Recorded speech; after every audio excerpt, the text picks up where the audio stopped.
Tapi sebenarnya ini bukan kali pertama Ducati melakukan hal yang konservatif Ya, seperti ini. Yang dilakukan ya. sama Alex Marquez, Franco Morbidelli, Fermin Aldeguer, mereka itu mencari setup. Dengar-dengar ini kalau bisikan ordalnya, katanya ya, Kardal. kan kita juga bertanya-tanya dong. Jadi nanti pas turun Iya. di Buriram itu pakai full spec 2024 apa gimana? Pasti pada nanya gitu kan. Hmm. Aduh ya ampun. Dia tuh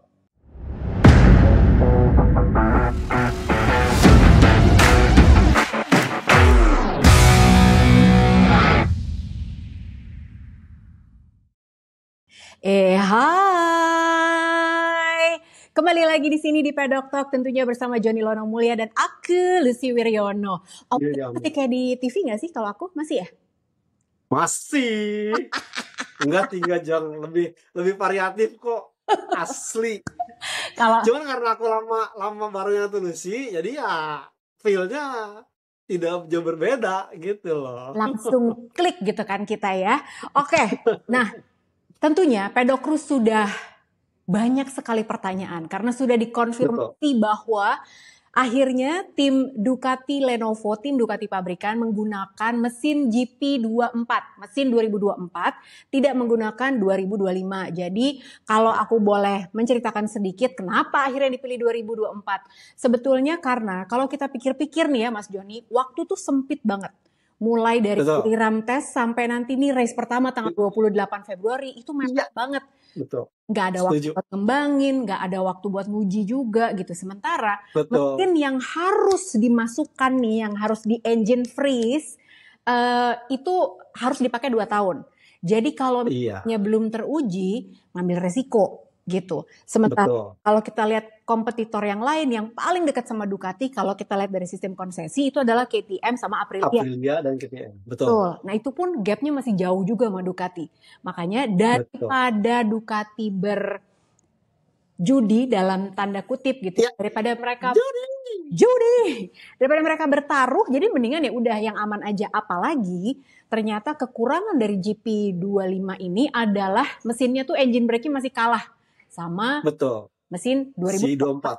24. Dan Iya. karakter pembalapnya dua-duanya memang di hard braking. Iya.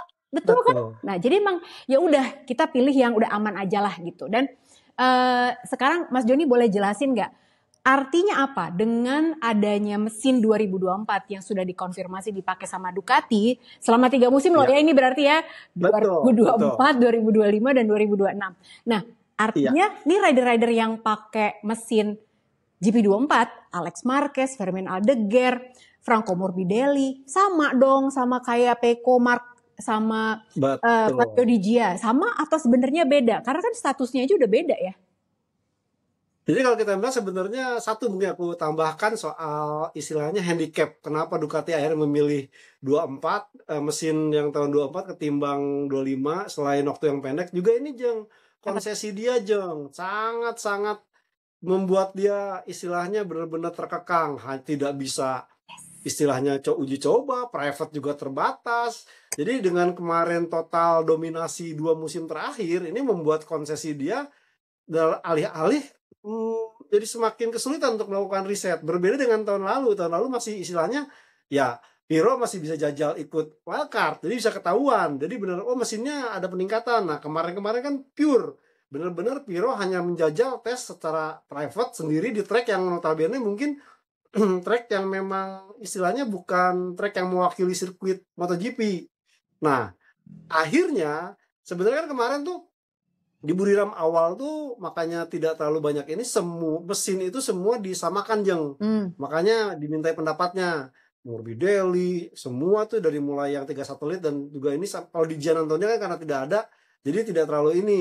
Nah mereka mengisyaratkan bahwa ya selain mereka makin klop, makin tune in, plus juga saya melihat bahwa pasokan ban dari Michelin yang istilahnya ini yang depan ini kan baru, tapi baru itu kalau benar-benar dari karkas dan juga komponnya ini sangat klop. Jadi semua pembalap itu benar-benar agak pede untuk terhadap front end dan melakukan braking yang cukup keras. Dan ini dibuktikan oleh kemarin kan Alex Marquez bisa kenceng, kemudian Morbidelli teratas, dan bahkan seorang Fermin Aldeguer menjadi yang terbaik. Ya. Nah, melihat kondisi ini, ya ada sedikit pertimbangan, karena memang itu tadi, Jang, dulu Peko Bagnaia kan menjadi istilahnya single seseorang mengetes mandiri gitu, tidak ada feedback yang lain, karena waktu itu Enea Bastian ini kurang fit, jadi tidak bisa memberikan hasil yang terbaik.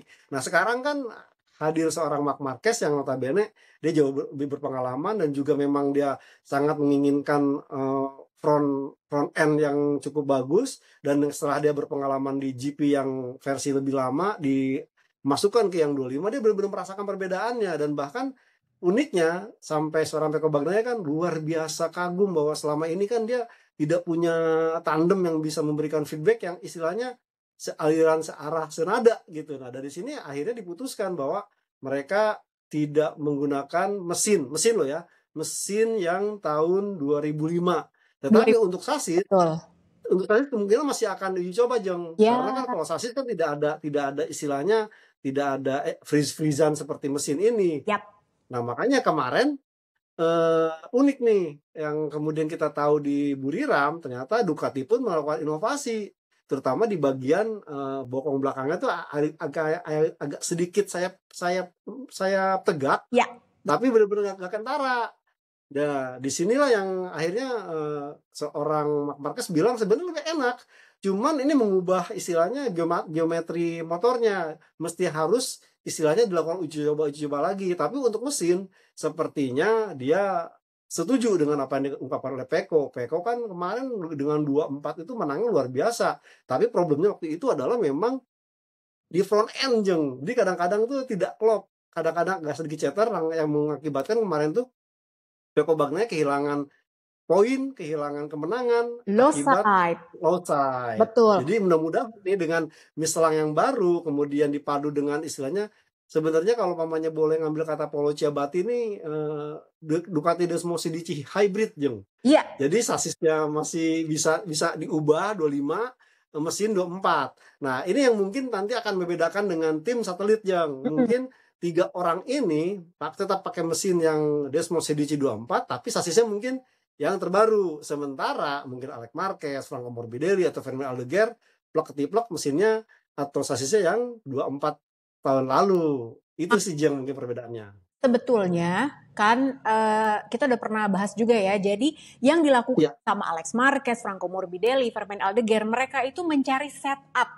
Karena sebetulnya tidak ada upgrade apa-apa, udah plek-ketiplek itu GP4, sasisnya, elektroniknya, mesinnya, semua deh pakai airnya itu 2024. Nah, kalau nanti nih pabrikan yaitu Peko Bagnaia, Marc Marquez dan Fabio Di Gia itu mesinnya 2024. Tapi untuk sasisnya, untuk elektroniknya, aeronya itu belum ditentukan. Betul, bisa jadi yang terbaru. Dan kalau Fabio Di Gianantonio karena dia memang dikontrak sama Ducati Corse, ya udah pokoknya ditentukan speknya. Dan menurut kabar terbaru nih, jadi Di Gia itu boleh minta upgrade gitu. Jadi misalnya dia bilang, gue mau deh pakai sasis yang 2025 gitu. Padahal misalnya Peko sama Marc maunya pakai sasis 2024. Nggak apa-apa. Jadi dia akan mencoba sasis 2025 sekaligus ngetes. Katanya nih Mas Joni, menurut kabar, dengar-dengar ini kalau bisikan ordalnya, katanya ya. Ordal. Kan kita juga bertanya-tanya dong. Jadi nanti pas turun di Buriram itu pakai full spec 2024 apa gimana? Pasti pada nanya gitu kan, ya kan? Betul. Jadi gini, menurut kabar yang beredar dari si ordal, mesinnya udah pasti 2024. Sasisnya 2024, semuanya masih pakai 2024 termasuk paket aeronya juga. Tapi untuk 4 race pertama. 4, iya. Betul. Habis itu kan ada, iya betul, Buriram, Qatar, apalagi? Portimao. Argentina, Amerika. Betul. Portimao dulu ya? Portimao dulu kan, kalau nggak salah. Kayaknya Argentina, Amerika deh, baru Iya, Argentina, betul. Argentina dulu. Nah, jadi abis itu kan ada post race test. Enggak di Jerez ya? Jerez, betul. Kemungkinan itu baru akan dicoba lagi pakai sasis 2025. Iya. Gitu.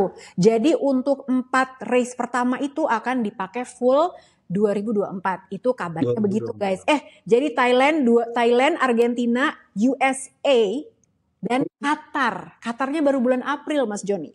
Oh, Gitu. lebaran dulu sih, Jang. Ya, lebaran dulu, Jang. Lebaran dulu ya. Mohon maaf gitu. Makanya tadi Iya, kayaknya nggak baru hitung Qatar, habis bener. Amerika. Ya, Jadi GP pertama Thailand, Argentina, Argentina, Amerika, Amerika, Qatar, terus ada di Spain, Jerez. ya kan, di Jerez. Iya. Bener. Nah, jadi abis yang seri kelima ini langsung ada Spain MotoGP Test tanggal 28 April. Betul. Nah, kemungkinan Sasis 2025 akan dites di situ, gitu ya. Iya. Nah, oke, sekarang udah jelas ya berarti ya.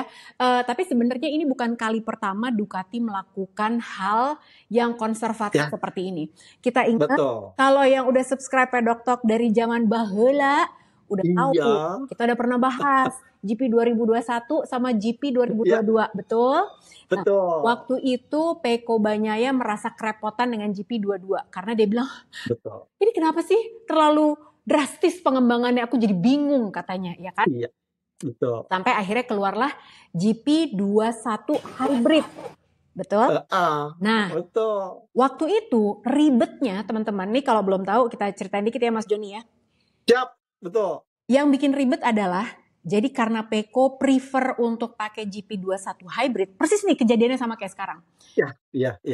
Nah, akhirnya dia waktu itu masih sama Jack Miller, mereka itu pakai GP21 Hybrid. Sementara Betul. Jorge Martin, Johan Zarco, sama Luca Marini, mereka Iya. pakai full spek semuanya GP22. Ya. Gitu. Nah, nggak apa-apa dong Mbak. Oh, kata siapa? Ribet data sharingnya Kak. Gitu. Karena Ducati semua data dibuka, akhirnya jadi ribet. Karena mereka jadi baca datanya gimana nih ya? Gitu. Betul. Buat pengembangan juga nggak jelas. Tapi itu pun waktu kejadian belum ada pembatasan konsesi seperti sekarang. Ya. Jadi Michele Pironi seperti yang tadi Mas Joni bilang, itu masih bisa melakukan pengembangan dan juga riset gitu. Masih bisa diuji. Betul. Sekarang Ducati nih karena saking unggulnya dibatasin Iya. banget risetnya. Begitu. Betul. Udah ya, paham ya teman-teman? Oke, Mas Joni. Sama ini Jang, apa? kalau aku tambahin. Karena waktu 22 ya, winter testnya atau precision testnya kan masuk Mandalika. Yang saat itu Mandalika ternyata ya tidak bisa memaksimalkan pengetesan karena aspalnya bermasalah waktu itu. Itu yang sebenarnya membuat feedbacknya jadi mundur buat si Ducati. Loh, kok kesini malah kita kesulitan gitu, Jeng. Itu sih tambahannya. Jangan mengingatkan aku akan tahun itu ya. Itu tahun-tahun kita dimusuhin, ya ampun. Gara-gara aspalnya copot. Diberitain padahal mah bukan kritik ya, ngasih berita. Betul. Dibilang Betul. ampun deh, ampun dibilangin kader. Tidak nasionalis lah. Tidak apa lah. Aduh. Hanya efisiensi. Kesel. Jadi kemana-mana. Anyway, nah sekarang ini kita tahan dulu ya. Kita break sebentar. Pokoknya nih bagian pertama adalah kita menjawab semua tentang pertanyaan Pedokru tentang GP24. Jadi maksudnya gimana? Sama ini Jang, aku mau kasih tambahan lagi. Jadi kalau Pecco bilang dia tidak mengulang itu Desmosedici Hybrid, tapi Desmosedici 24.9 katanya gitu Jang. Ibaratnya mau bilang ke GP25 ya, ubur-ubur ikan lele, jangan sekarang Le. Tahan ya, jangan kemana-mana, abis ini balik lagi.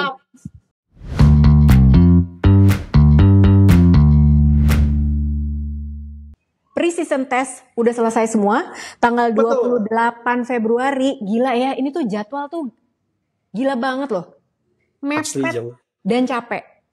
Nih ya, orang Dorna aja nih ya, teman-teman, gue ceritain nih. Ini orang Dorna nih ya, ini yang punya acara ya. Itu pas gue kemarin ketemu di Sepang, gue nanya, berangkat nggak, adalah salah satu gitu ya, aku tanya, berangkat nggak ke Bangkok? Aduh nggak, gila, ini tuh kita capek banget. Saking acaranya itu banyak di tahun ini, ada 22 race, terus kita harus bagi-bagi tugas, karena kalau nggak mungkin kita ngelakuin semua. lah dia bisa bagi tugas ridernya. Kan kagak bisa, harus Iya, dia yang balapan. Bener gak? betul, Gitu. betul, Jeng, Itu betul. yang kadang kita suka lupa sebagai penonton. Bahwa men, capek banget, beneran deh. Nah ini aja abis tes Buriram, sisa 10 hari doang kan. Ini mereka balik semua ke Iya, Eropa. Pulang. betul. Pulang. Leleh, udahlah kita di Bali aja atau kita di Thailand aja leleh gitu. Enggak, Enggak. pulang ya. Nah, jadi Bener. sekarang aku pengen tanya ke Mas Joni nih. Oke. Ini menurut Joni dan menurut Lucy. Joni versus Lucy ya. Oke. Kita udah lihat sepang tes dari Barcelona juga udah, tapi Barcelona mah nggak pernah kita hitung ya Mas Joni karena ibaratnya baru kenalan doang gitu. Sepang dan juga Buriram. Kalau menurut Mas Joni, siapa rider yang akan menjadi ancaman terbesar di 2025? Kalau menurut Saya Mas tetap melihat bahwa pembalap yang paling patut diwaspadai adalah pertama Marc Marquez, kedua Pecco Bagnaia. Sisanya ini ya kasihan banget yang bisa lain ngapain pulang. tunggu dulu, Jang. Sisanya tuh Ducati semua nih, Jang. Karena kalau kita melihat, ya saya lagi-lagi mendengar istilahnya komentar dari Piero Taramaso, terlepas dari dia sempat disalahkan oleh Aprilia soal insiden jatuhnya Oh, Jorge Jorge Martin. Martin di Sepang, kita Ya, melihat bahwa semua pembalap itu merasa puas dengan ban yang baru mereka siapkan untuk tahun ini, itu terutama ban depan. Dan memang sih beberapa pembalap kayak seorang Marco Bezzecchi bilang bahwa untuk menggunakan ban barunya ini agak bingung, jadi benar-benar sulit mencari settingan dan untuk mendapatkan speed. Tapi setelah bannya itu aus, itu mulai kelihatan bahwa performanya cukup apik. Bahkan ini dibuktikan oleh seorang Marco Bezzecchi di hari ketiga dia berhasil mencetak waktu tercepat. Meskipun kalau kita melihat Bezzecchi ini benar-benar seorang istilahnya last man standing, dia benar-benar baru jadi tim pabrikan, terus harus bertanggung jawab melakukan riset karena main-mainnya cedera, dan ya. bahkan kalau kita melihat sempat ditunjukin tuh di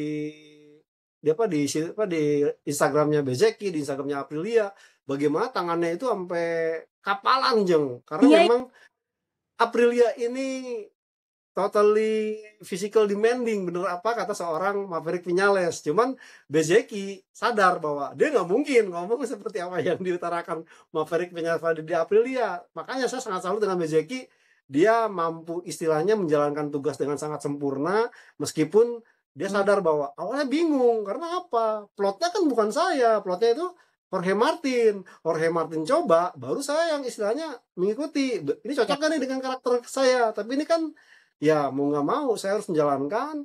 Akhirnya itu tadi, untungnya Jeng, sistem Aprilia atau Eropa mirip dengan Ducati, artinya bukan si pembalap yang lu coba semua ntar baru feedback, enggak Jeng, ada listingnya, cobain ini dulu dong, cobain ini dulu dong, ini benar-benar kelihatan arahnya kemana, sehingga ya itu tadi, selain tadi Ducati pabrikan, kemudian Ducati satelit, saya rasa Aprilia akan bisa memberikan ya kejutan-kejutan di awal-awal putaran, baik itu mungkin lewat Bezzecchi atau dari Jorge Martin. Plus yang ketiga adalah yaitu tadi Pedro Acosta. Jadi benar-benar nih KTM ya yang notabene dikasih juga kesempatan kemarin tuh benar-benar istilahnya saya bilang apa ya? Ini squad yang paling banyak sayapnya, Jeng. Dari mulai platbor ada sayap, kemudian di dekat suspensi ada sayap, terus di ini ada sayap, sampai di buntut ada sayap, ada wing ke belakang sampai di dekat ini Jang, di dekat swing arm ada sayap juga. Mas, Jadi lama-lama bisa terbang tuh. kan semboyannya gives you wings. Itu dia, benar Jang. Jadi Beneran. sesuai dengan slogan, kasih sayap, kasih sayap, kasih sayap. Ntar ya kalau mamanya udah mentok, lama-lama baju sama helmnya dikasih sayap juga tuh Jong, kalau boleh regulasinya tuh. Tapi iya bener. Kalau Mas Joni berarti Marc Marquez, Pecco Bagnaia, Betul. Marco Bezzecchi dan Pedro Acosta. Iya, Meskipun Pedro setuju. Acosta kayak orang tekanan batin ya. Betul Jang. Malum, dia kan ya ini kan tahun pertama dia di pabrikan, dan tahun pertama dia menjadi istilahnya plot untuk mengembangkan motor. Jadi benar-benar pengalaman baru lah gitu loh Jang. Iya, paham sih, paham. Oke, kalau aku yang paling siap ya dan merupakan ancaman gitu 2025 adalah ya Marc Marquez lah, udah pasti. Betul. Ya kan? Udah Marc Marquez pasti. Apalagi kemarin di Buriram dia melakukan race simulation dan buset, itu namanya average lap time-nya dia 1:30. Anjir. Iya kan? Dan sepele itu jawabannya. Enggak, sebenarnya agak susah, tapi saya pengen ngalahin adik saya. Jadi bener-bener dia tuh ya tidak ketebak. Padahal kalau kita melihat dua hari itu aja full senyum dong aja. Senyumnya itu loh. Ih. Bahkan Peko aja juga bilang ya kayaknya kalau masuk ke 2025 untuk first race memang yang paling siap Marc Marquez. Gue bahkan Marquez. gue cuma Betul. kan lah gitu. Tapi iya sih, kalau aku Marc Marquez. Nomor 2 memang Marco Bezzecchi. Karena ternyata buat seorang rider yang pindah pabrikan, kita setuju nih ya kali ini ya. Buat rider yang pindah pabrikan itu nggak gampang soalnya buat menyesuaikan. Bener nggak sih? Betul. Marco Bezzecchi yang nggak punya pengalaman jadi factory rider. Betul. Dia tiba-tiba bisa menjadi leader di saat Jorge Martin lagi absen. Dan performanya juga bagus, dia melakukan simulasi sprint dan hasilnya juga sangat bagus. Jadi aku juga pede sih. Sama satu lagi kalau menurut aku Fermin Aldeguer. Pede. Itu nggak masuk ke rookie aja, Jang? Bukan nggak masuk ke rookie aja nggak ya? Iya sih, tapi kalau yang lain apa Alex Marquez sih? Alex Marquez deh kalau gitu. Bisa. Ganti Alex Marquez. Soalnya gini, kalau kita bandingin ya, benar. Tapi rookie sebenarnya aku belum membuat keputusan, Mas Joni. Oke, kalau gitu aku ganti ya Marc Marquez, Marco Bezzecchi, sama Alex Marquez. 3 orang itu. Nah, kenapa Alex? Karena dibandingkan sama 2 orang lainnya yang pakai GP24. Alex Marquez bisa dibilang yang paling diuntungkan. Kenapa? Karena timnya sama. Sama. Ya kan? Timnya 3 sama. 3 tahun juga.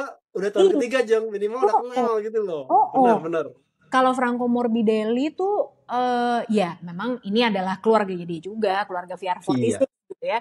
Tapi kan biar bagaimanapun Franco Morbidelli nih mentalitinya beda lah gitu sama Alex Marquez. Nggak tahu kenapa aku rasanya lebih siap Alex Marquez dibanding Franco Morbidelli gitu. Betul. Kalau Fermin Aldeguer ya meskipun dia di tangan yang tepat yaitu tangannya Frankie Carchedi dan juga tepat juga, tapi masih panjang kayaknya perjalanannya gitu. Oke. Setuju kita, berarti beda 1 aja. Nah terus ada lagi nih. Sekarang adalah pertanyaannya siapa rider yang paling zonk? Kalau kita lihatnya dari ini ya, dari pre-season test ya Mas Joni kayaknya. Waduh, ini kayaknya berat nih 2025. Mas Joni siapa? Saya melihat justru Rookies of the Year-nya dari Thailand, Somkia Chantra. Kenapa? Dia agak kesulitan. Saya melihat dia memang sih secara tes pramusim itu memang memposisikan pengen ya kalau salah itu tuh pengen lebih banyak pengalaman dulu. Jadi dia benar-benar kalau kita melihat di Sepang kemarin menjadi paling banyak lap dan bahkan di Buriram juga. Cuman memang kalau kita melihat dari catatan waktu tuh agak sulit. Jauh. Dan saya melihat seorang Somkia Chantra ini ya karakter dari pembalap Asia, apalagi Asia Tenggara. Ini memang kadangkala butuh 1 musim baru bisa mengekstrak performa yang terbaiknya. Nah itu sebabnya agak sedikit ya bukannya membuat mengecilkan artis Somkia Chantra, cuman karena memang dukungan dari sponsor dan juga banyak pihak ini yang membuat akhirnya Thailand berani membawa Somkia Chantra untuk naik kelas. Padahal secara kemarin hasil cukup sulit dan bahkan kalau kita melihat di beberapa kali melakukan start dia masih agak bingung, Jang. Ini tombol apa ya? Ini karakter pembalap Asia Tenggara dan ini pun kejadian dulu waktu Hafiz Syahrin naik kelas ke MotoGP, Jang. Itu pun masih agak sedikit kikuk meskipun pada tahun keduanya dia mulai menunjukkan hasil yang terbaik. Jadi saya rasa ya Somkia Chantra mungkin agak sedikit berjuang baik nanti di kelas regulernya maupun nanti di kelas rookie-nya, Jeng. Oke. Jadi Somkia Chantra ya kalau Mas Joni. Iya. Kalau aku Enea Bastianini. Aduh ya ampun. Dia tuh udah sih emang dia aja juga yang aku bingung gitu ya. Kalau Somkia Chantra ya udahlah ya gitu. Maksud aku. Betul. Personally menurut aku meskipun aku juga bangga sebagai sesama manusia dari Asia Tenggara gitu ya. Tapi jujur sebetulnya menurut aku dia belum siap ke MotoGP. Sorry betul. banget, maaf banget gitu. Tapi ya memang belum siap gitu. Apalagi dia naiknya Honda yang mana lagi struggling banget. Betul Yang lagi. udah senior aja kagak Pada bisa bawa kebingungan, betul. motor, iya kan? Gitu Iya, gimana Sofia betul. Chandra. Jadi Johan Mir yang udah juara dunia, Luca Marini, ya kan udah dari Ducati ke Honda, nggak bisa juga. Johan Zarco dari Betul. Ducati ke Honda, bingung juga. Betul, betul. Sofia Chandra gitu. Ditambah sebetulnya dia juga memang belum matang sekali menurut aku. Jadi Ya, setuju. ya udah jangan diharapin apa-apa. Nah, tapi kenapa Betul. Enea Bastian ini? Karena menurut aku kalau kita lihat Enea Bastian ini dari tahun 2022 dia di Grace ini begitu Iya, garang, betul. ngerepotin bahkan seorang Pecco Bagnaia. Kemudian Iya. dia jadi rider pabrikan tim Ducati yang performanya Mm-mm. juga bisa dibilang ya oke lah, nggak jelek-jelek amat gitu ya, karena dia juga sialnya adalah dia pakai cedera gitu ya. Nah, Iya. tapi begitu dia di KTM, dia sih selama media scrum gitu ya, Mas Joni, dari di Sepang, di Buriram, Heeh. tanya gitu kan sama teman-teman yang ke sana, happy-happy aja. Tapi pas ditanya, nggak cocok ini gue sama KTM. Kan ternyata riding style gue nggak cocok nih sama RC16. Dalam hati aku ya, serasa aku pengen, Bestia, situ nggak kerjain PR apa gimana? Situ nggak research dulu sebelum situ tanda tangan kontrak, ya kan? Betul. Kayaknya gue nggak bisa nih bawa ini. Tapi ya mungkin juga gue mau kerja apa lagi dong kalau nggak di KTM? Mungkin ya, gitu kan? Karena ada tawarannya dari KTM. Tapi Iya. itu kalau menurut aku berat sekali karena dia bahkan di Buriram kemarin dia masih bilang bahwa gue masih mikirin ini cara bawa RC16 kayak gue bawa Ducati. Itu kayak kita tuh dengernya, hah? Serius loh? Iya kan? Jadi Betul, Jang. kalau dibandingkan sama Viñales, nah Viñales soalnya udah terbukti ya dia pindah dari Betul. kan mulai dari Suzuki pindah ke Yamaha, pindah ke Aprilia, Iya, semua bisa menang gitu. betul. Iya, Adaptasinya iya. jauh lebih baik daripada Enea. Enea tuh menurut aku aduh berat. Ya nggak sih Mas Joni? Ya kalau saya melihat sih salah satu faktor juga adalah ya kalau kita ingat memang kondisi di Ducati 2 musim bersama pabrikan kan dengan kondisi yang istilahnya tidak terlalu fit, Jeng. Iya, iya. Dan kemudian juga kita ingat bahwa saat itu kan masih dipegang oleh Carlo Pernat yang di saat memutuskan dengan KTM, tetapi pada saat dia gabung dengan KTM malah dipecat tuh si manajernya. Ini Mm-mm. mirip jadi kayak Viñales gitu loh, jangan gabung dengan Johan Zarco gabung dengan kemudian waktu itu dengan KTM marah-marah, terus dia akhirnya pisah dengan manajernya, akhirnya pisah juga dengan KTM-nya. Yang mudah-mudahan jangan sampai kejadian Zarco ini berulang ke Enea Bastian ini, jangan sampai sih Jang. Tapi kalau saya melihat memang mungkin Enea butuh waktu, satu hal itu, karena kalau kita lihat Enea Bastian ini saat ini tuh kan ditukangi juga oleh kru chief yang pernah membawa dia tampil cukup bagus di Grace ini tahun 2022, Jeng. Kiri Nah, bola. problemnya memang adalah kalau kita melihat bahwa perubahan manajemen tingkat atasnya nih, yang awalnya dulu tuh Fabio Sterlachini, sekarang kan istilahnya di KTM itu benar-benar bagiannya tuh istilahnya semua manajemen yang lama bergabung, ada Sebastian Riese, ada siapa yang memang istilahnya kulturnya kultur yang diharapkan bisa tune in dengan pit barrier yang notabene ini benar-benar otak KTM satu satu Austria. Jadi ada beberapa bagian yang mungkin istilahnya kurang begitu klop atau agak sedikit berbeda sehingga kurang smooth nih adaptasi KTM dengan Enea Bastian ini. Ya mudah-mudahan sih ya sejalan dengan ya di ronde-ronde flyaway nanti dimulai dari Thailand sampai nanti Qatar udah menemukan settingan yang terbaiknya. Karena memang kemarin Enea Bastian ini sempat bilang masa lagi di Sepang masih mikirin riding position sih, padahal kan itu basic gitu untuk seorang pembalap, itu hal paling mendasar ya. Kalau kita belajar nulis itu nulis anggunnya dulu tuh riding position tuh. Nah ini enggak, ya mudah-mudahan aja jangan sampai kejadian yang apa dia yang ya meskipun dia bilang saya enggak sampai kena mental sih, masih sedikit ya kalau pemain tahapan tuh frustrasi lah. Cuma kan frustrasi itu masih bisa bangkit kalau dibandingkan dengan kena mental, Jeng. Ya harapan Benar. saya seperti itu. Bener, tapi ya kita harus ngingetin juga nih. Jadi kalau banyak pedok kru yang juga bertanya, jadi udah kelar kan Mm-mm. masalah belum? Belum, belum. Kelar. Belum. Jadi tanggal Iya. 25 Februari ini masih akan ada meeting lagi dengan kreditor-kreditor. Jadi sebenarnya gini, tambahin sedikit ya Mas Joni. Kalau Iya. tahun ini adalah tahun yang sangat krusial buat KTM. Kenapa? Jadi tanggal KTM 25 betul. Februari ini tuh akan ada meeting lagi nih sama investor-investor baru segala macam. Terus tentunya akan diputuskan masa depannya KTM ini akan Betul. lanjut balapan di MotoGP atau Atau enggak. Benar. iya. Jadi investor-investor baru inilah yang akan menentukan, bukan KTM-nya ya. Oke, Iya. gue keluarin nih duitnya gitu buat lanjut program racingnya gitu kan di MotoGP. Masalahnya kalau ini aja udah kocar-kacir lah, kemarin press office-nya kagak ada, kita Iya. nggak tahu ada update apa gitu. Jadi ibaratnya Betul. kayak misalnya nih Mas Joni punya project, aku adalah investornya, tapi Mas Joni nggak Mm-mm. ngasih input apa-apa, nggak ngasih apa ya, ibaratnya nggak disulap-sulap gitu, nggak Iya. dikasih. Oke, Betul. Lucy, ini progresnya begini, hasil tes Betul. kita Nggak ada. bagus segala macam. Ini tuh enggak. Nah, sementara kalian tahu kan, kalau si investor-investor ini sama kreditor-kreditor ini, mereka Iya. tuh cuma dibayar 30% dari utangnya. Betul. Jadi, oke, kalau gue jadi investornya nih, Mas Joni, Mikir-mikir gua, Jang.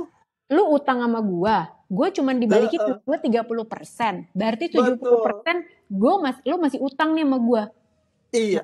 Terus penampilan lu begini aja, kagak perform Betul. juga. Lu gila apa? Ya Iya. udah gue stop aja. Bisa seperti itu. Jadi Bisa. makanya Setuju. Setuju. KTM nih menurut aku agak aneh juga gitu. Lu harusnya memberikan apa ya, komunikasi yang baik. Kalau development ya udahlah, minimal lu harus memberikan ya komunikasi yang baik bahwa oke, ini gue melakukan ini segala Betul. macam. Karena Mas Joni, yang paling aneh juga menurut aku adalah kan Aki Ayo sekarang jadi bosnya ya. Heeh.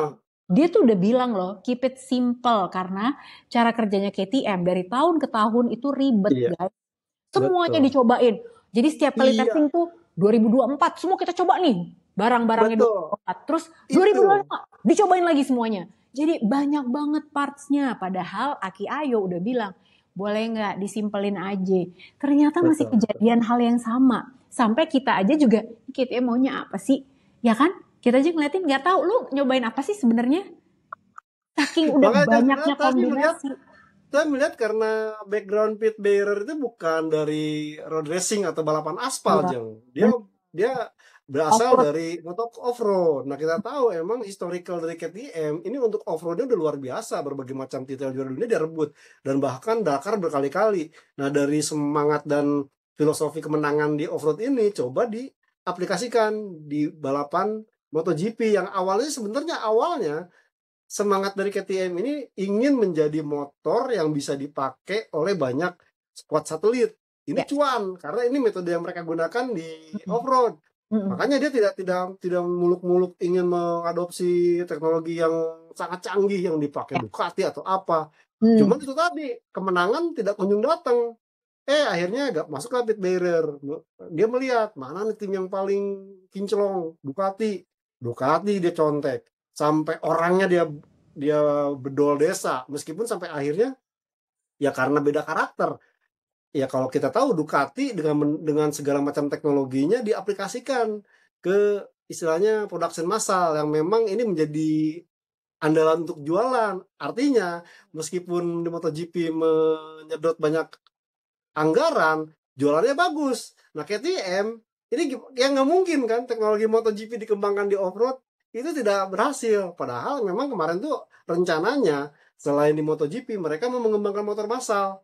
Tujuannya untuk apa? Untuk bisa punya motor yang bisa digunakan di World Superbike. Tapi sampai sekarang RC8-nya itu belum terhomologasi. Itu sebabnya akhirnya ya kehabisan dana untuk membedol teknologi dari Ducati untuk ngambil orang-orang Ducati yang akhirnya kemarin ternyata kan ya begitu sih Jeng kalau mamanya ya filosofi dari KTM bahwa kalau pamannya udah dibayar mahal di kontrak harus ada hasilnya. Nah ini enggak. Itu yang membuat akhirnya Sherlock ini memutuskan untuk putus kontrak dan sekarang bergabung dengan Aprilia. Ini yang kemudian galau dari yang awalnya ada direktur teknik satu orang yang mikirin harus gimana sekarang dipecah Jeng antara yang mikirin balapnya siapa nih? Apakah Rise atau ke Ajo terus di mesin apa nih, jadi benar-benar terpencar. Sementara beberapa skuad Jepang yang selama ini digunakan metode KTM, mereka malah mensimplifikasi, malah menggabungkan kolaborasi antara Jepang dan Eropa untuk menemukan ini formula apa nih yang bisa digunakan. Nah ini sekarang KTM malah terpencar-pencar, jadi ini yang akhirnya membuat performanya pun agak sedikit kurang bagus di tes pramusim kali ini, Jang. Ya udahlah, kita doain aja lah, mau gimana lagi ya Mas Joni ya. Nah, tetap di Amin. Pedok Talk. Kita ini kita ngomongin Siap. tentang rookie sama prediksi tipis, kira-kira di seri pembuka akan ada apa aja nih. Kita bisa melihat apa di musim 2025 ini. Oke, tetap di Pedok Talk.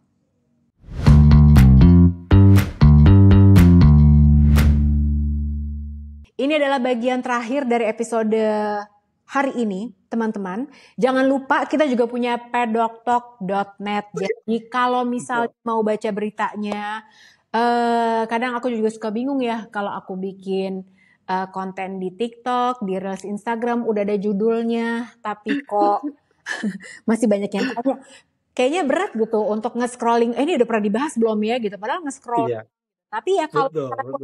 bisa dilihat di sini ya di pedoktalk.net. Kalau misalnya pengen dapat konten yang bonus, yang ekstra, bisa ikutan jadi membership juga di Pedok Talk. Kalau pengen gabung cuman bayar 20.000 satu bulan, tapi bonusnya banyak. Tinggal klik aja link yang ada di deskripsi video ini. Nah, Mas Joni, ini kan banyak yang pindah tim, pindah motor, segala macam ya. Iya. Menurut Mas Joni, siapakah yang bisa dibilang lumayan sukses, akan menjanjikan lah paling gak buat 2025. Kita absen dulu Mas Joni, ada Jack Miller, pindah dari KTM ke Yamaha. Betul. Terus ada Miguel Oliveira, dari Aprilia pindah ke Yamaha. Jorge Martin dong, tentu dari Ducati, pindah ke Aprilia. Marco Bezzecchi juga dari Ducati, pindah ke Aprilia. Terus ada siapa lagi? Maverick Viñales dan Enea Bastianini.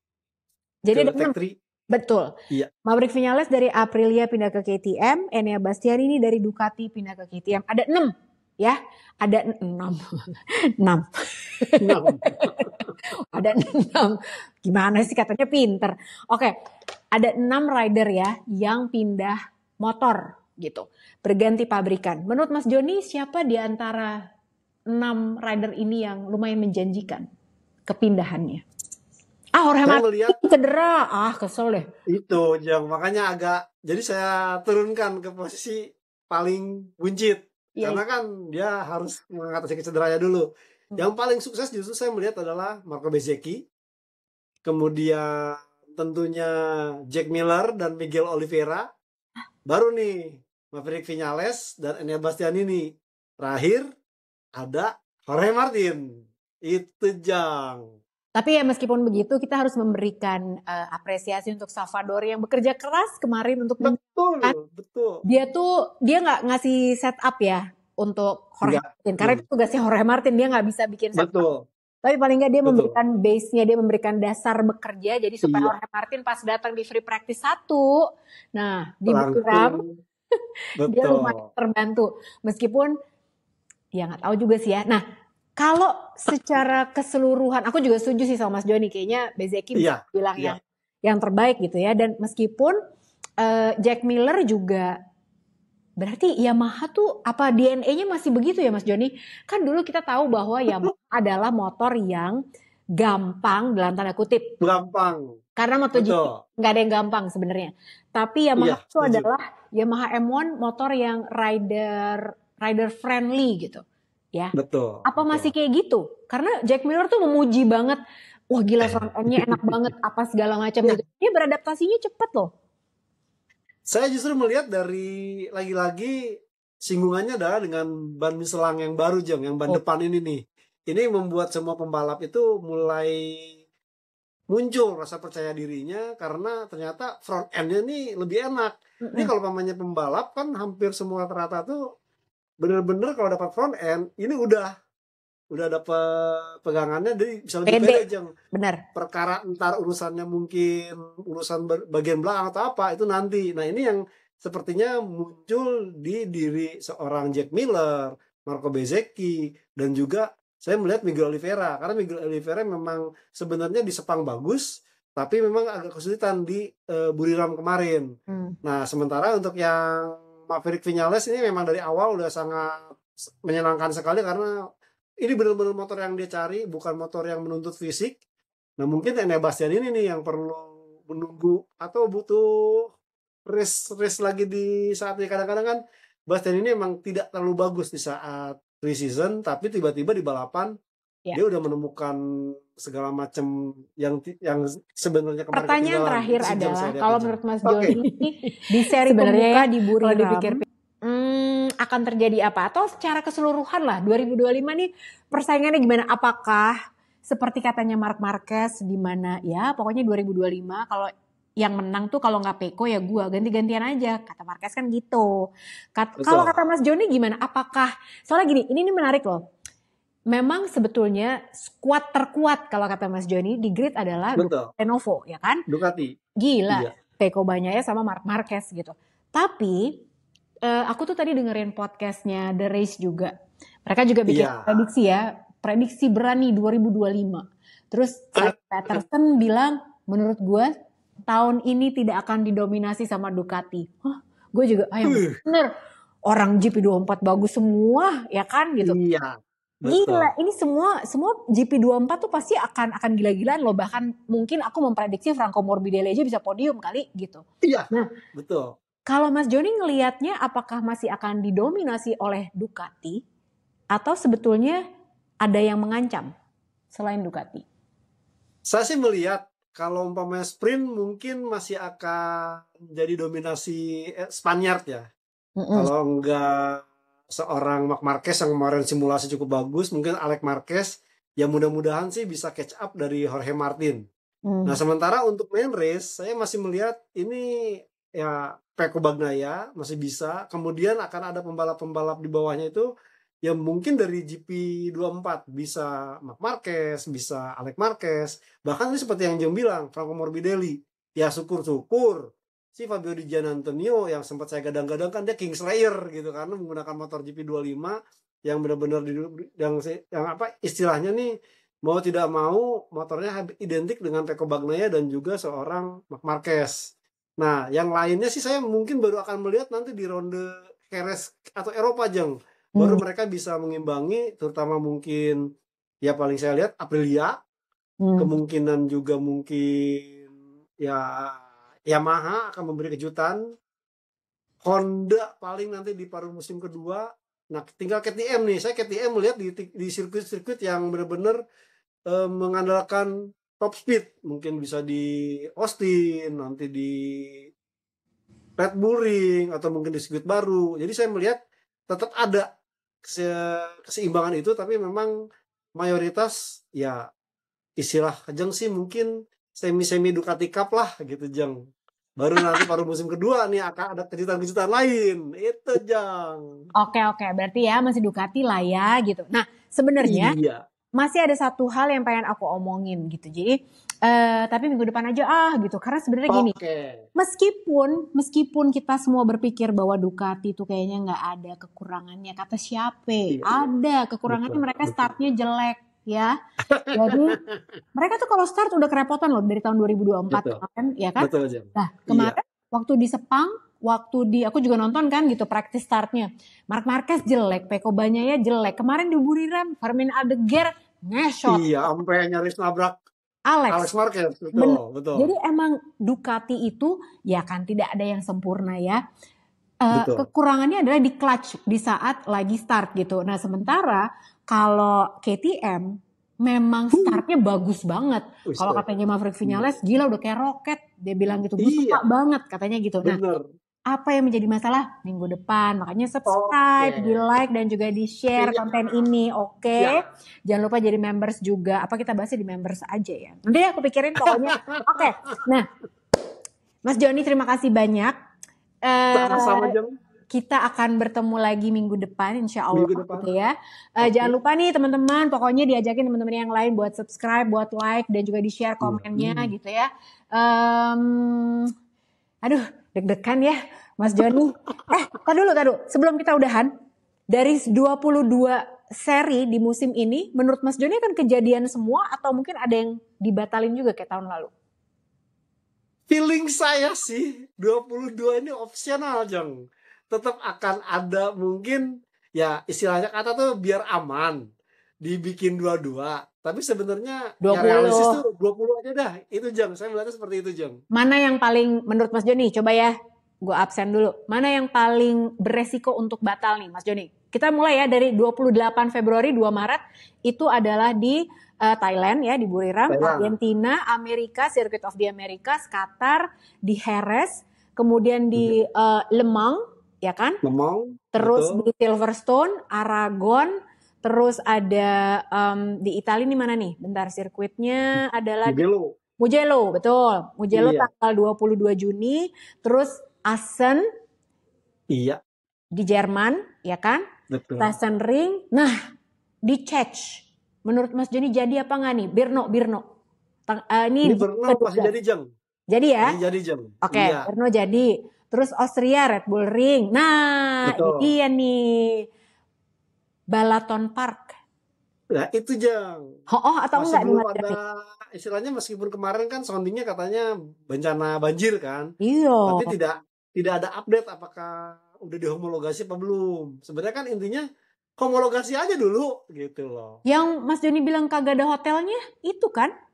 Iya, kan bener-bener istilahnya secara akomodasi pun belum memadai gitu loh. Orang agak jauh. Aku mau berangkat ke Buriram aja, kemarin kan aku nanya-nanya tuh. Di mana Iya. hotelnya di Buriram? Ya, mana aja katanya teman-teman jurnalis gitu. Karena susah di Buriram juga susah, hotelnya nggak terlalu banyak katanya gitu. Terus Catalunya, berarti ini ya Balaton Park ya. Balaton Ring ya. GP ke-15, round ke-15 Catalunya, kemudian ada San Marino yaitu di Misano ya. Iya. Motegi, Mandalika, Phillip Island, Malaysia, Sepang. Malaysia.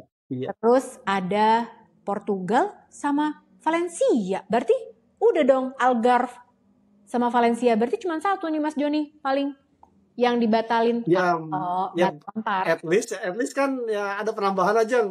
Oke lah, nggak 20, 21 deh gitu, nggak apa-apa deh gitu. Ntar tahun depan 22 karena Balaton Parknya benar-benar siap sedia. Karena itu tadi sih. Yeah. Untuk Balaton Park itu kan ya memang ya itu masalah akomodasi sih belum memadai aku pikir, Jeng. Karena masih kemarin banyak yang mengungkapkan bahwa hotelnya belum ada, masih agak jauh, masih di kota pusatnya di Hungaria itu di Budapest atau Bukares sih? Budapest. Kalau Bukares itu Romania ya.